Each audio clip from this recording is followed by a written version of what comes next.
This week in the business of tech, let's update on the Louisiana MSP Registration law, what are CEOs saying about the current climate, Microsoft's rollback plus Autopatch hits GA, MFA plus Log4j goes endemic, inflation up a lot, but like all things now, it's inconsistent, and 1 in 4 businesses looking to replace their CRM. All these stories and more. Hit those like, subscribe, and the notification button and help us pay the bills. And here are this week's stories.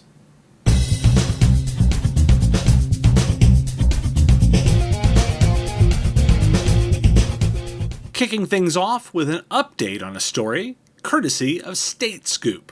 Longtime listeners remember our coverage in 2020 of Louisiana adopting a law to require MSPs to register if they do business with the public sector in the state, and the interview with Secretary of State Kyle Ardoin on this show. In an interview Friday, Ardoin's Chief Information Officer, Brad Manuel, updated on the progress.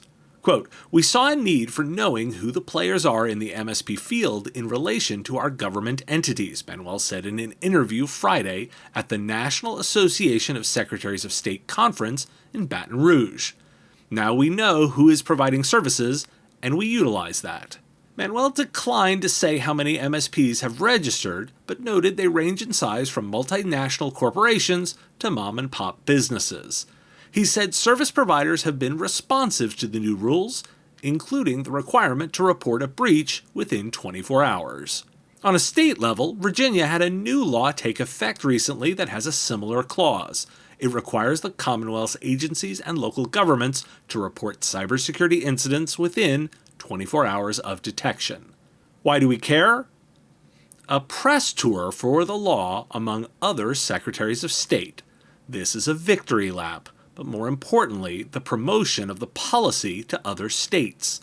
The lawmakers believe they accomplished their goal, and now they are promoting their success. You should expect more of these types of laws.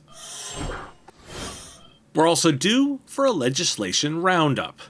Last week, the European Parliament approved 2 new laws, the Digital Markets Act, DMA, and the Digital Services Act, DSA. The DMA focuses on digital service gatekeepers who break the rules on promoting competition. At the same time, the DSA puts more responsibility on large platforms to police and take down illegal content, with fines if they fail to comply. Tech giants won't be allowed to give their own products, apps, or services preferential treatment within the EU. Companies will have to get consumer consent before moving the personal data of EU citizens around. Companies face a fine of up to 10% of annual global turnover for violations of the DMA and 6% for breaches of the DSA. A warning from the UK's cybersecurity agency to attorneys there: don't advise clients to pay ransoms, hoping to reduce data breach penalties. Also noted, a Hartford unit told an Ohio federal court that an IT company can't get coverage for costs incurred when it was forced to transfer customer data to new services. And FYI, the investigation of the SolarWinds hack doesn't quite appear to be done. The vice chairman of the House Homeland Security Committee introduced a bill this week that would task the Cybersecurity and Infrastructure Security Agency with a report, in consultation with the Office of the National Cyber Director, detailing the impact of the SolarWinds hack on federal information systems, federal agencies, and other critical infrastructure. And that's not the only possible item to come. There's a possibility of a statistics group within the CSA, codification of systematically important entities, which would be required to enact strong digital security standards, a possible reward program for cybersecurity operations, allowing the Defense Secretary and leaders of the services branches to give honorary recognitions and monetary awards up to $2,500 for innovation in digital operations to military personnel, and finally, an amendment to incorporate existing legislation that would extend the CISA director's tenure to 5 years, trying to avoid political holdups on the position. Why do we care? The EU gets things done, that's for sure. These are laws with teeth, and it seems ever-increasing levels of fierceness. I'm less focused on the EU-specific laws and more on the willingness to regulate, which is what matters. Will they lead the way for US lawmakers? Maybe, if only from a security perspective, as clearly new regulations are coming. Privacy maybe not, but security? Yes. Also note that the items are happening in court cases. Paying ransoms will become less viable, and I'd expect to see continued regulation via insurance precedent, too. This one is too good. IoT Analytics analyzed 3,000 earnings calls in Q2 of 2022 across about 1,500 companies and dug into the topics. Here are your highlights, quoting generously from the article. 40% of CEOs talked about Ukraine in their earnings calls in Q2 of 2022, with the Russian invasion of the country continuing to be a leading topic for CEOs. The looming recession is another major imminent issue that CEOs discussed, with 20% of CEOs discussing it. The three other themes that drew substantial attention in Q2 of 2022 versus Q1 of 2022 included energy prices, the stock market, and layoffs, although that last one on a smaller scale. The three most discussed topics were COVID-19, inflation, and supply chains, mentioned in 60 to 72% of all earnings calls. 20% of all CEOs discussed a potential recession in Q2 2022. That constituted an increase of 399% compared to Q1. 3% of earnings calls discussed public cloud spending or solutions. CEOs emphasized the significant opportunity that further cloud adoption brings with it. This quarter saw an increase in CEOs' interest in the public cloud, up 11%, while the key terms hybrid cloud and private cloud were discussed less frequently compared to Q1. The increase in focus on potential problems appeared to come at the expense of more long-term topics, such as digital transformation, down 22% mentioned per Q1 2022, and sustainability, down 10%, which both lost attention during the most recent quarter.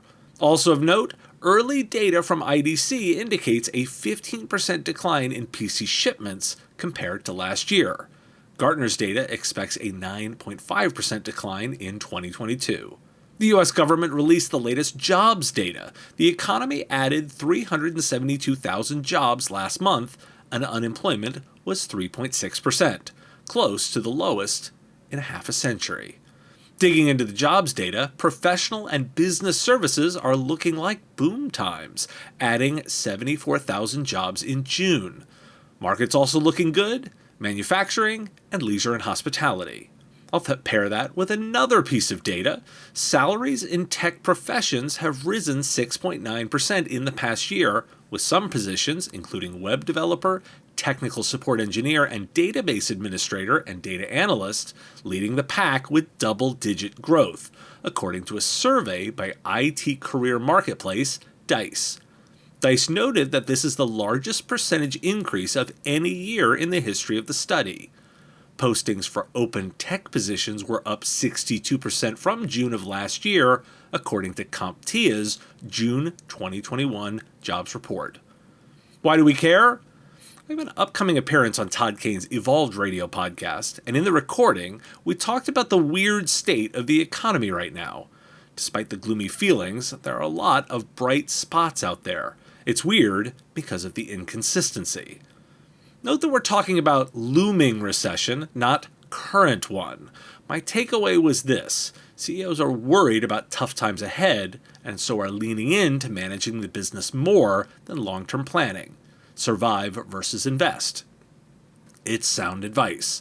The opportunity exists for those who can lean into their position and invest too. I'll keep saying it: watch your customers and their needs. That inconsistency will make it hard to have broad warning signs, so you're on the hunt for ones close to your customers. Note that for you, the IT services firm, and your customers in professional services, the job market is strong. And if you do have to do staffing changes, it's not going to be easy to fix them when you're wrong. Be deliberate. Something positive about technology? A recent survey of 10,000 IT professionals, office employees, and C-suite executives found that 49% of participants expressed dissatisfaction with work-provided technology, and 26% considered leaving their jobs due to frustration. The study also found that 42% of employees have paid for technology out of their own pockets as a workaround to inadequate technology. This from Avanti's State of Digital Employee Experience. Why do we care? I recently released my good, better, best model for linking technology spend to line items in a profit and loss statement. I intentionally chose good for handling IT as an expense because I feel it's necessary and table stakes. The data here validates that. Because technology is so baked into modern businesses, those doing a poor job of delivering are actually driving employees away. That's important. Link that to data from last week. Customers will leave your IT services firm if you aren't doing the basics. We've clearly identified the table stakes line for technology services. Microsoft with a pair of critical moves. First, they confirmed recently that they are undoing their block of Visual Basic for application macros in Office. Quote, based on feedback, they are rolling that back, much to the chagrin of security professionals. However, it's been confirmed that the rollback is temporary, although we don't know how long until it returns. Of course, you can always block them via group policy. On the positive side, Autopatch has reached general availability. The service automates patching through a combination of AI and human management by Microsoft and is in Windows Enterprise and Microsoft 365 E3 and E5 licenses. Customers must have Azure AD, Intune, and supported versions of Windows 10 and 11. Why do we care? Autopatch feels like a quietly rolling out feature that isn't getting enough attention. Sign me up! Microsoft managing patching with their expertise, vision across devices, and cloud tech sounds like a lot of value. I hear the screams about patching woes from the Windows NT days. Pick one. Downtime because of failed patching, or downtime from ransomware because of the slowness of patch rollouts. I thought so. Microsoft appears to have miscommunicated on their rollback. It being temporary should have been part of the initial communications. However, I'll give some grace that something we're not aware of may be happening. The key takeaway for me was the value of good communications. Data around remote work, and its potential hype, too. Quoting from Axios. According to the Bureau of Labor Statistics' latest report, just 7.1% of American workers teleworked because of the pandemic in June, down from 15.4% in January. That figure has been hovering around 7 to 8% since April, suggesting we've hit an equilibrium point. Remote work rates vary significantly based on industry. A whopping 20% of information workers, 19.7% of those in finance insurance, and 17.6% of those in professional and technical services worked from home last month, per the BLS data. Compare that to just 2.2% in construction, 2.7% in transportation and warehousing, and 3.6% in retail. Obviously, all fields that don't have a ton of remote-friendly roles. Of note, people who worked remotely before the pandemic aren't included in the figures, nor are people who started working remotely during the pandemic and came to love it, but may no longer consider COVID the primary factor keeping them home every day. Another work from home research shows that people are working from home about 30% of the time, and like the BLS data, that figure hasn't changed much in months. And let's add some other data from a survey by Glean. Nearly 6 in 10, at 58%, of workers surveyed by Glean said not having to socialize with their colleagues outside of work was a benefit of working remotely. Younger employees are even more likely to prefer work from home for this reason, with 63% of respondents aged between 18 and 44 seeing not having to hang out with coworkers as a benefit of remote working. Glean also found that 25% of workers who work in a hybrid environment spent more time chasing down colleagues for information now that employees have returned to the workplace compared to when all or most of the workforce was working remotely. 35% of U.S. workers cite a lack of accountability among colleagues and team members as one of the biggest drawbacks of remote and hybrid working. And while I'm on the topic, if you want a long read, I'll point you to the interview with the CEO of Rolls-Royce North America, although I can sum it up with the headline, quote, "The key to managing a new era of work? Trust your people." Why do we care?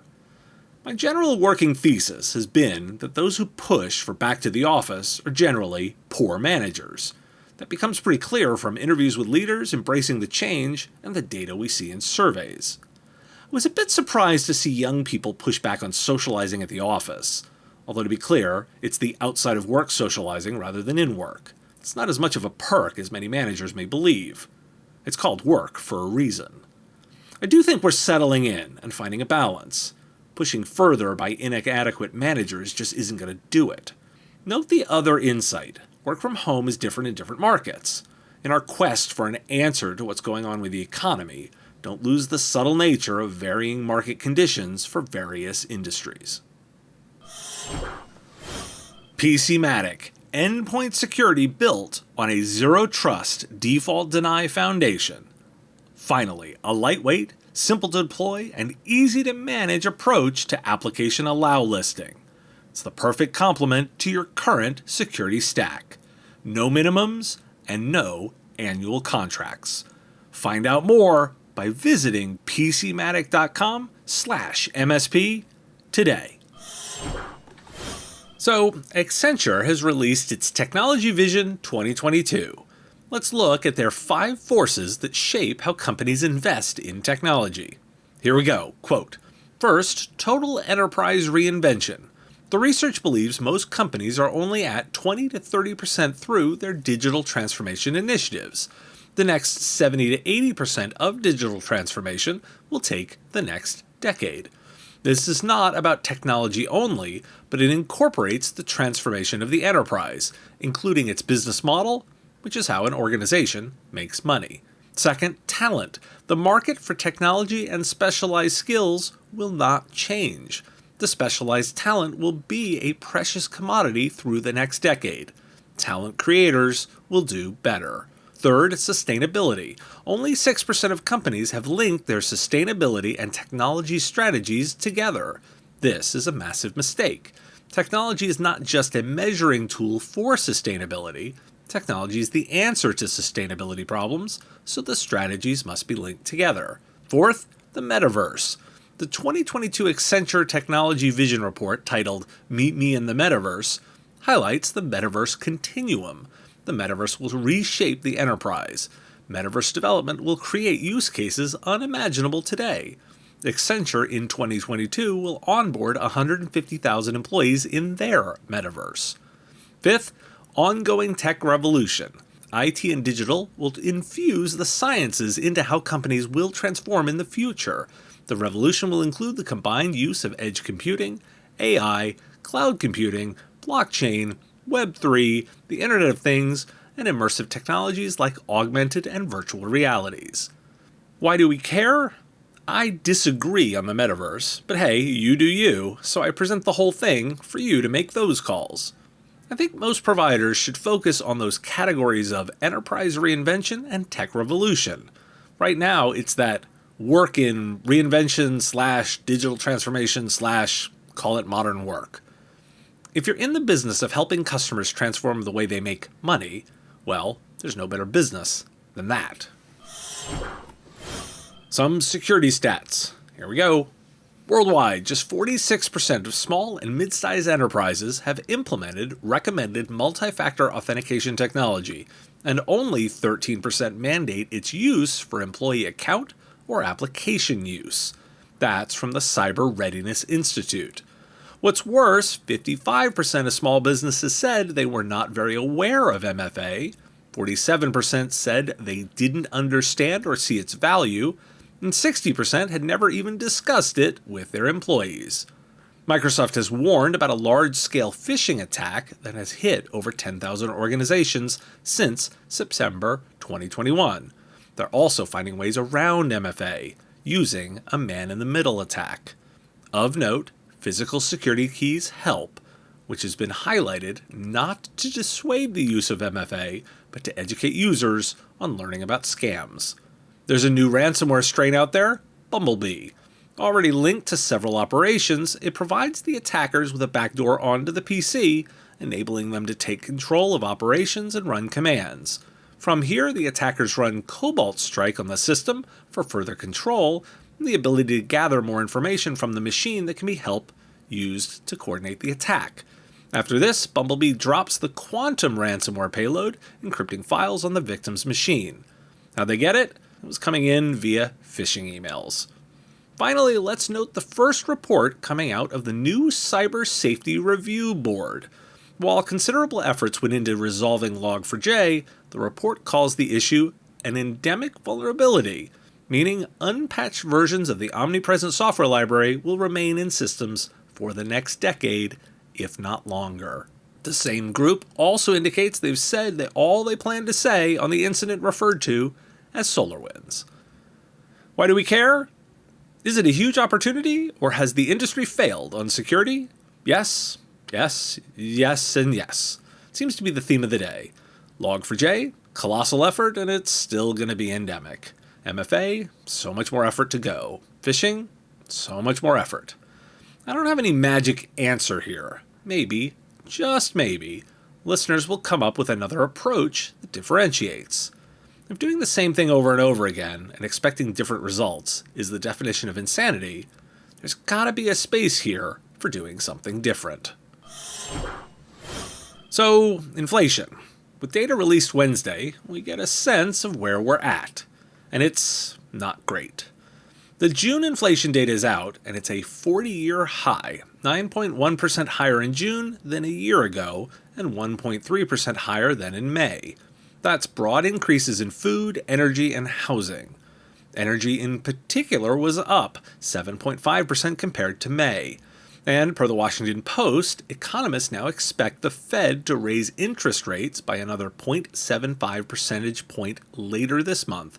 And there is the new talk of a whole 1 percentage point hike, which would be the largest one-time increase since the central bank began announcing rate hikes in the early 1990s.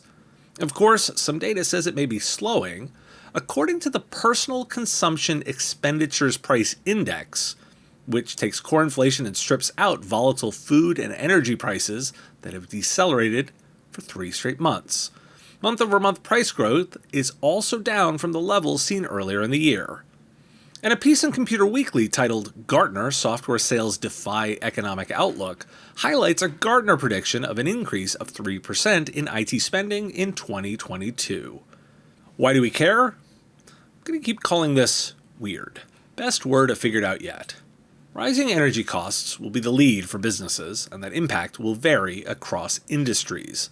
One can hope the slowing nature of everything else inflation will continue to be good news for services businesses. I think Gartner's right, and don't expect software spending to slow, although let's note 3% isn't gangbusters either. What's our takeaway? Cautious optimism. Plan for the worst, hope for the best, and stay close to your customers. Kaseya released their 2022 IT Operations Report. I've always liked this report, and here are some highlights. The top 3 priorities are improving IT security overall, 52%, increasing IT productivity through automation, 33%, and migrating to the cloud, 32%. The main 3 challenges are cybersecurity and data protection, 49%, insufficient IT budgets and resources to meet demands at 29%, and legacy systems that hamper growth and innovation, 21%. Kaseya is touting the increase in support for integrations, a 4% increase from last year. Why do we care? Well, not groundbreaking, there's a certain consistency here. Combine today's data about legacy systems with yesterday's technology vision perspective. Well, getting rid of legacy systems and replacing them unlocks value, right? If you want to get that project through, link to revenue. That's yesterday's data, and here you have the insight to address the challenge outlined in the report. Third Door Media surveyed marketing executives and found that almost 1 out of every 4 small businesses, defined as companies with less than $25 million in sales, replaced their customer relationship management systems last year. Large companies replaced their CRMs at about the same level. Mid-sized companies, those with revenues between $25 million and $500, a little less, about 17%. Gene Marks and Forbes focuses on 3 key lessons. First, homegrown systems are becoming less and less cost-effective for CRM. Second, integration is becoming more important for CRMs. And third, before you blame lack of features when replacing your existing CRM, get expert advice. Why do we care? Well, that last one. I've been preaching work in the work layer, and it's just more ways to get into the space. CRM products aren't just for big companies, and haven't been for a while. I haven't talked about it a lot here, but that's not to say it's not another great way to solve customer problems. Again, don't talk product, talk needs. Find out the requirements, identify the pain points, then address them. Sounds like a lot of businesses are shopping for this one. Thanks for your time and attention. Time is a finite resource, and I really value you giving me some of yours. If you like this video, you can let me know with a like of the video, and even more valuable, hitting the subscription button. My content is all free, and I use metrics like subscriptions to pay the bills, so it has real value. The content here is produced under ethics guidelines posted at businessof.tech. If you're interested in more content like this, you can get access to content early via our Patreon at patreon.com/MSP Radio. It's our give what you want model where you set the value of what you think the content is worth. If you like this podcast, you can catch it daily as the 5-minute news and commentary show, The Business of Tech, available on all your favorite podcatchers with links at businessof.tech. Just hit that big blue button to subscribe. Again, thank you for taking time out of your day to listen, and I really value the interaction. If you want to say something in the comments, I do respond and watch all that, and I look forward to talking to you next time.